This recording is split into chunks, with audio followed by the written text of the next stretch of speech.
நம்ம பாட்டியை, நம்ம அம்மாவை, நம்ம அக்காவை, நம்ம தங்கச்சியை பற்றின ஒரு தீர்மானம். பட்ஜெட் விவாதத்தின் மீது அரசின் பதிலுரையில் முதலமைச்சர் பேசின காட்சிகளை பார்க்கலாம். அதை பற்றி பேசுகிறதுக்கு, அவங்களுக்காக பேசுகிறதுக்கு நம்ம மனசில் இருந்து, நம்ம இதயத்தில் இருந்து பேசுகிறேன்.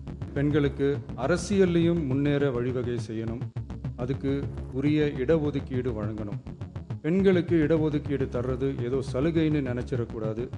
சமூக நீதி சார்ந்தது, அரசியல் அமைப்பு சார்ந்தது. மாண்புமிகு பேரவைத் தலைவர் அவர்களே, நம்ம நாட்டோட மக்கள் தொகையில் ஏறக்குறைய பாதி பேர் பெண்கள் தான். அதனால் அனைத்து நிலைகள்லேயும் பெண்களுக்கு சம அந்தஸ்து வழங்கப்படணும். அரசியலமைப்பு சட்டமும் அவங்களுக்கு சமத்துவ உரிமையை வழங்கித்தானே இருக்குது.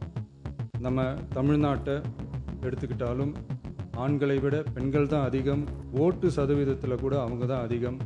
ஆனால் அவங்களுக்கான அரசியல் இடம்னு பார்த்தா 2021 சட்டசபையில் 12 பெண்கள் இருந்தாங்க. இப்போது இந்த 2026 சட்டசபையில் 23 பெண்கள் இருக்கிறாங்க.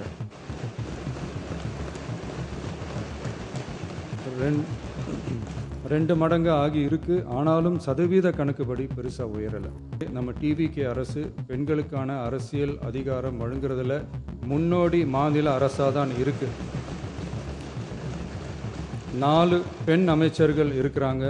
பெண்கள் பாதுகாப்புக்கு சிங்கப்பெண் சிறப்பு அதிரடிப்படை இருக்குது. பெண்களுக்கான பாதுகாப்பில், பெண்களுக்கான இம்பார்ட்டன்ஸில் டிவிகே அரசு ரொம்ப கவனமாக தான் இருக்குது. இனியும் அப்படி தான் இருக்கும். உள்ளாட்சியில் பெண்களுக்கு 50% இடஒதுக்கீடு கொடுத்ததும் இன்னைக்கு ஆயிரக்கணக்கான பெண்கள் மக்கள் பிரதிநிதிகளாக மாறி இருக்காங்க. அவங்களோட தலைமை பண்பும் ப்ரூவ் ஆகி இருக்கு. அதே மாதிரி பெண்களோட வெற்றியை சட்டமன்றத்திலையும் பார்லிமெண்ட்லேயும் எக்ஸ்டெண்ட் பண்ண வேண்டிய நேரம் வந்துருச்சு. மாண்புமிகு பேரவைத் தலைவர் அவர்களே, இன்று இந்த பேரவையின் வாயிலாக பெண்களுக்கான 33% இடஒதுக்கீட்டை இனியும் தாமதிக்காமல் நடைமுறைப்படுத்த வேண்டும் என்று ஒன்றிய அரசை வலியுறுத்துகிறோம். இது பெண்களுக்கான சலுகை இல்லை, இது அவர்களுடைய ஜனநாயக உரிமை. இது ஒருவருக்கான வெற்றி அல்ல, இது இந்திய ஜனநாயகத்தின் வெற்றி. ஒரு பெண் அதிகாரம் பெறும்போது ஒரு குடும்பம் உயர்கிறது. ஆயிரக்கணக்கான பெண்கள் அதிகாரம் பெறும்போது ஒரு நாடே உயர்கிறது.